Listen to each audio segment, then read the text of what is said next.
Hey everyone. Thank you so much for joining us for another podcast episode by CSM Practice.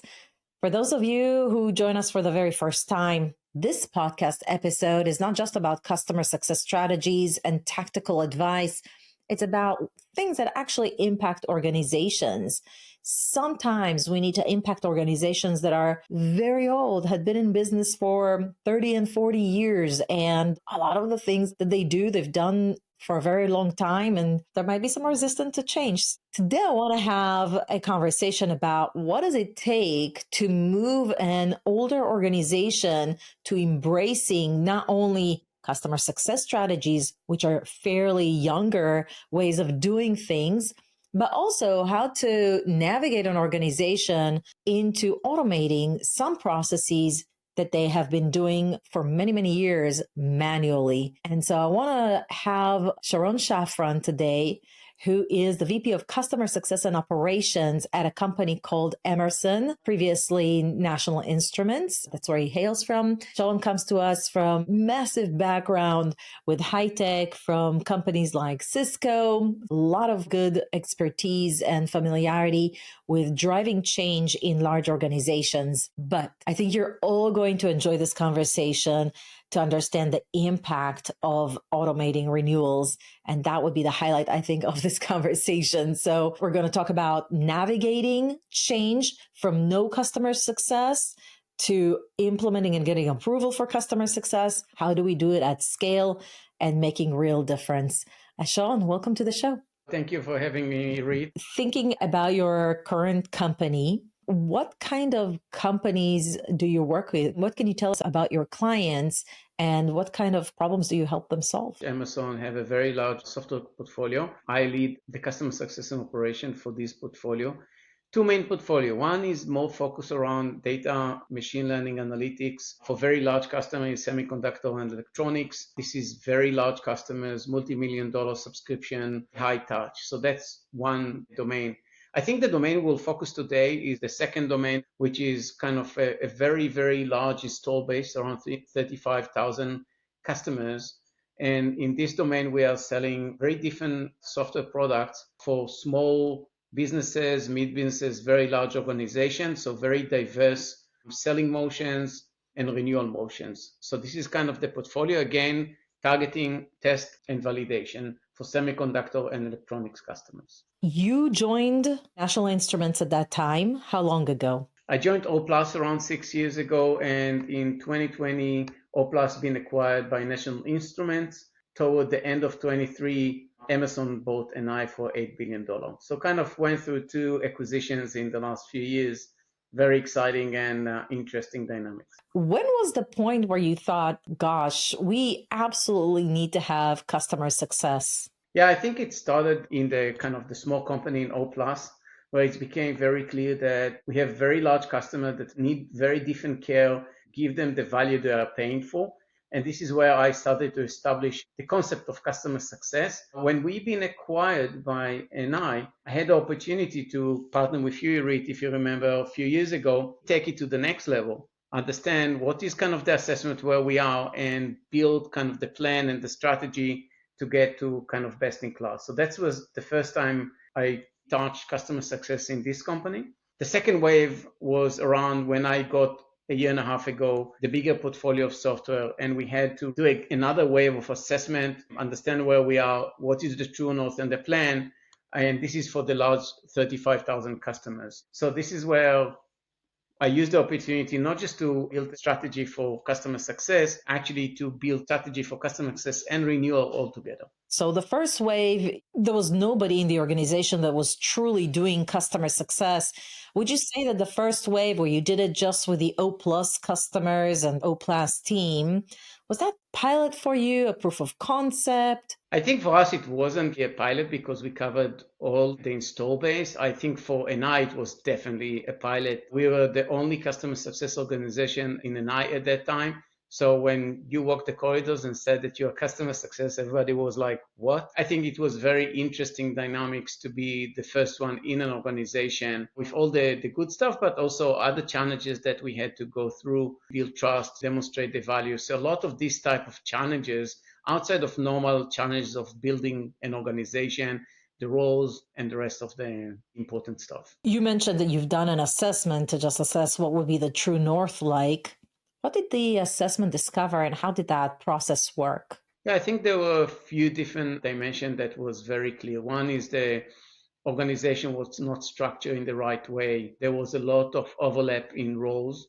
For sure, the customer success manager role was not there and we had to redefine it, but also all the racing across all the function was a critical component. So that's just the first kind of assessment we did for O+. I think the second assessment we expanded because, as I mentioned, I own in this area both the renewal and the customer success. So we had to cover much more ground and not just focus on customer success, also assess all the renewal process systems and whatever needed to be successful.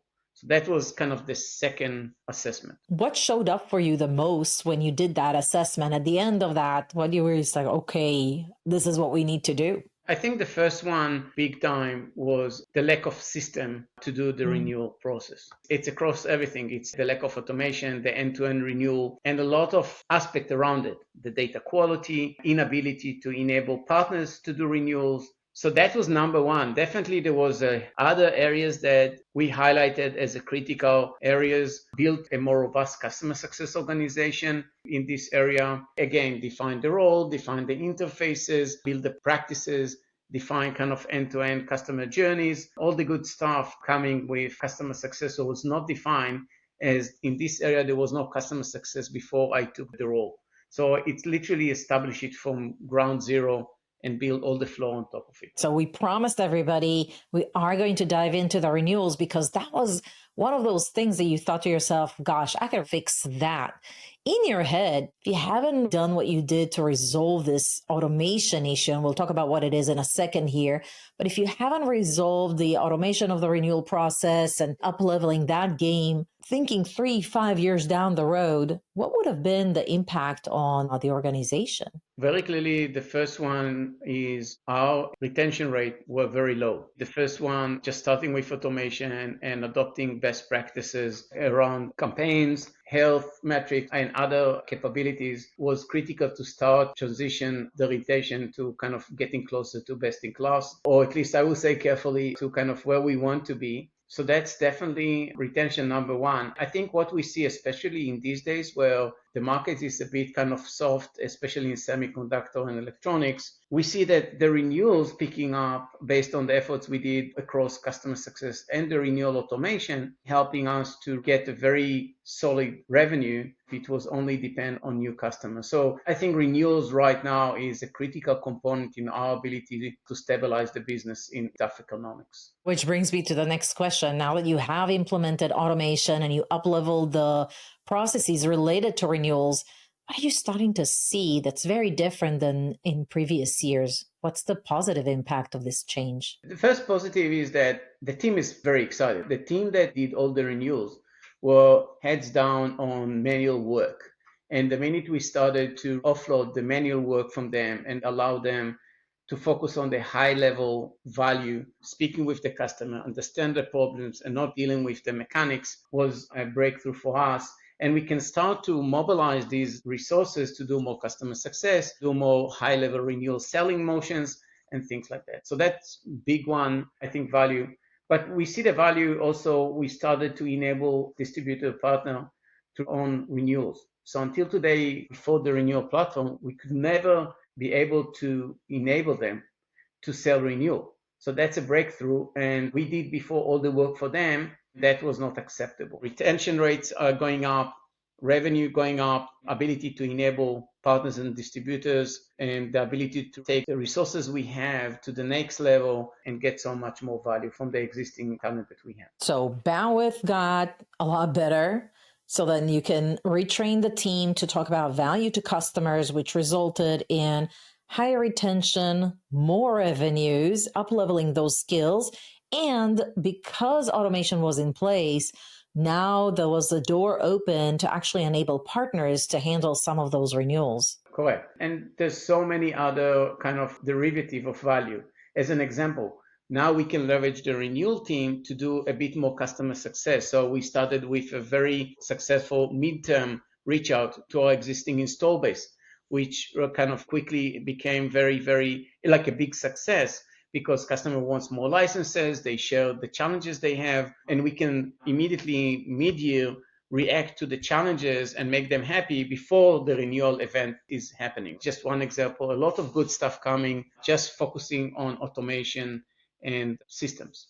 If you had to pick three key things that you've done in order to make this happen, what would you say were the three main components as part of this moving into a more scalable approach towards renewals? The first one is leadership buy-in. You cannot do any big transformation if your CEO and all the C-level in the organization do not support you. So the first thing I did was go to the CEO, to the CRO, and all the rest of the executive and explain the why. Before like what, it was focused about like what is the challenge I'm trying to solve, and do just a roundtable of the challenge. And then a month after, once I understood kind of where I'm going with the automation and potential vendors and how it looked like, I did the second run with leadership. And now I came with the how I go about it without the details, without cost, just to make them comfortable that I understand where we're going strategically.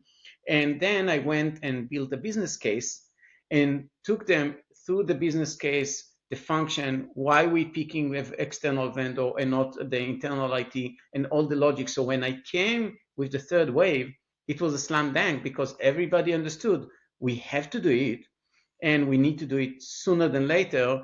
And this is like the strategy I put in place is the right strategy. So first, by far, I think leadership buying. The second is to move fast and understand what all the obstacles you can hit. I'll give you a good example is that one of the key challenges to leverage a new system is all the API, all the integrations, data transfer, a lot of different challenges around data integrations. We decided not to do integration as a first step. We said we'll do a file integration, so we'll quickly be up and running. That's one of the way we could go up. We start the pilot in 6 weeks. Another obstacle is to build the pilot and then scaling up in a seamless way. Do not put it in stages. So we'll do a pilot few months and then we'll just stop, assess, and then go to production.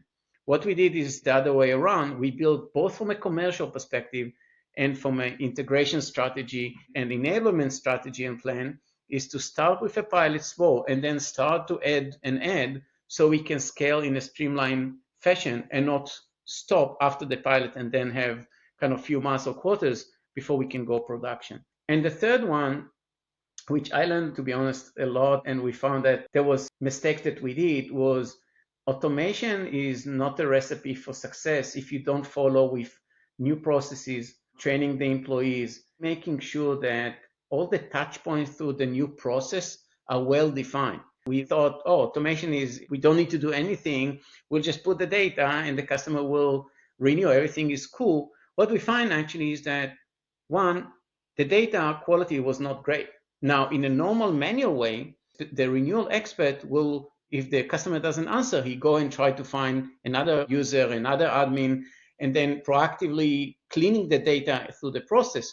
With the automation platform, we didn't put the process to clean the data and find the right user to speak with. So we quickly had to react and change our process for the pilot, put people assigned and things like that. So be agile through the pilot. Every week we have an assessment of the results, we understand the problem, and we quickly changing. This is the three big pillars. Just maybe if you want just another one, small one, which is actually big, enabling partners is not a small item. Like we had one partner that was so excited, they jumped and they like literally in 2-3 weeks were on the system and it's awesome. But then there was another partner that was a bit more conservative. He wanted to learn first. He wanted to understand all the different aspects. And so it took us almost 6 weeks to bring the second partner.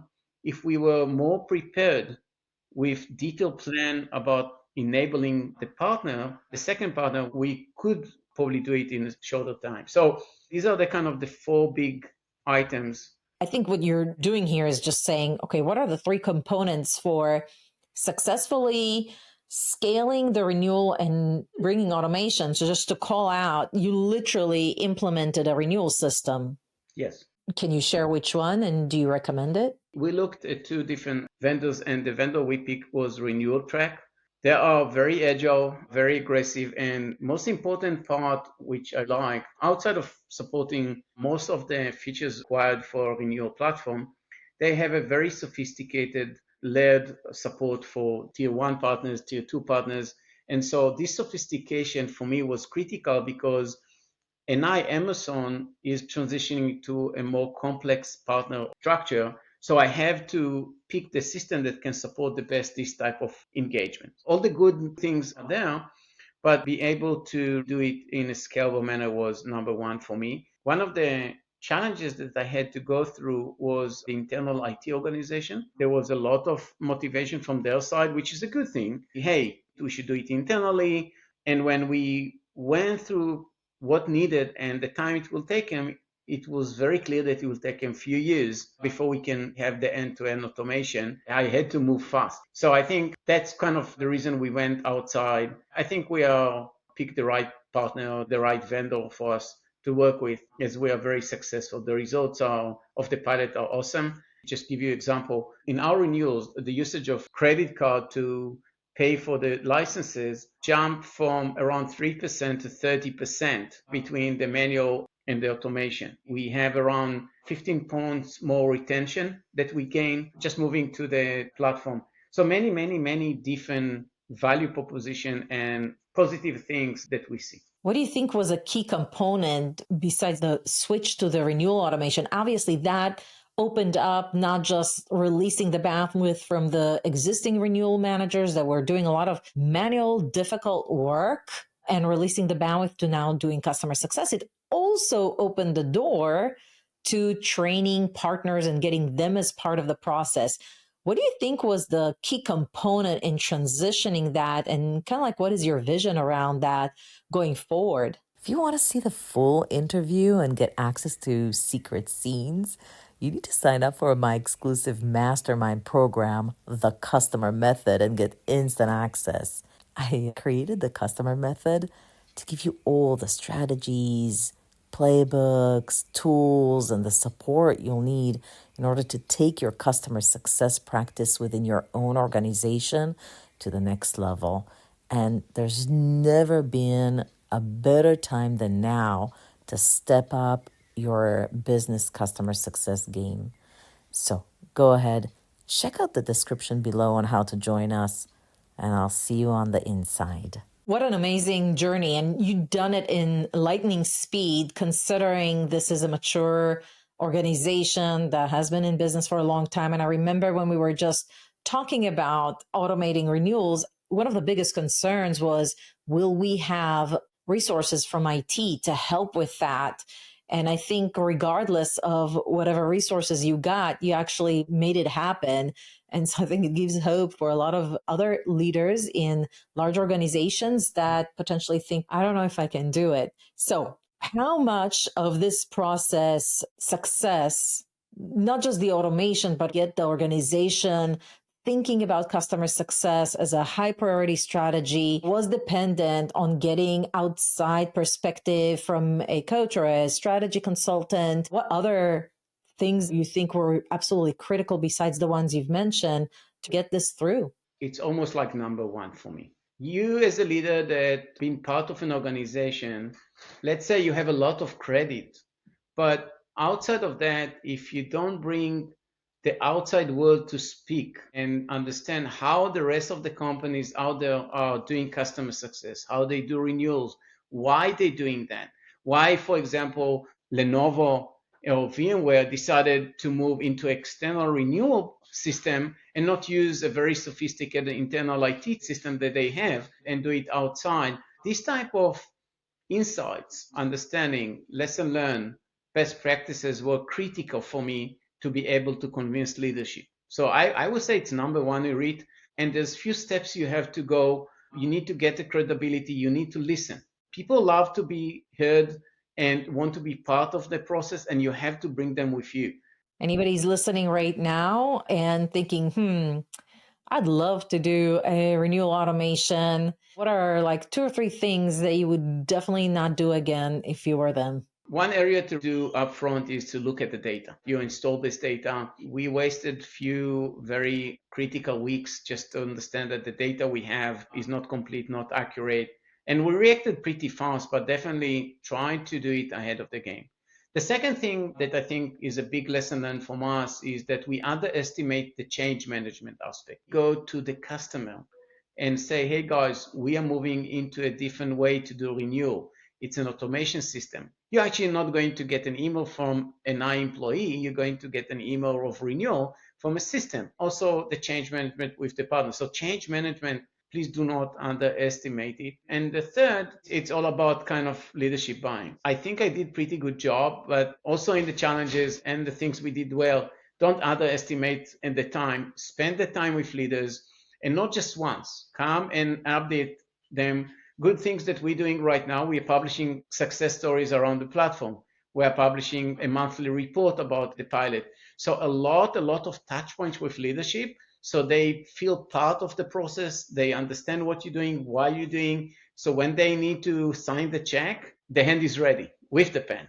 Are there any resources you love listening to or watching or reading to learn more about how to become the leader that you are today in creating these changes, in becoming more customer centric, that you'd like to recommend to our audience? 𝐇𝐈𝐆𝐇𝐋𝐈𝐆𝐇𝐓𝐒 definitely is an amazing source. I'm leveraging them. We are subscribed to them. But also read the videos that you are publishing, the knowledge, templates, all the know-how that you gather for people like me along the years are playing key role. Like if I have a critical meeting that I need to quickly put together, what is my future org structure, and standing in front of my leadership, having access to this type of information is golden for me, but I'm sure golden for also smaller, mid-sized customers as well. Sharon, thank you so much. You shared so much information and tactical advice. I think anybody that's looking to automate their renewals, whether they want to increase retention, release bandwidth from the team, or completely get like the partnership enabled and scale their company, is going to find a lot of great nuggets in this conversation. So thank you so much for coming in and sharing that with all of us. I appreciate it. Thank you for having me. All right, everyone. If you got some aha moments from this conversation, type them in the comments below. If you have any questions for Sharon, also feel free to comment. And don't forget to give this video a like and subscribe to our podcast channel. And with that, it's a wrap. Thank you so much. I'll see you at the next video.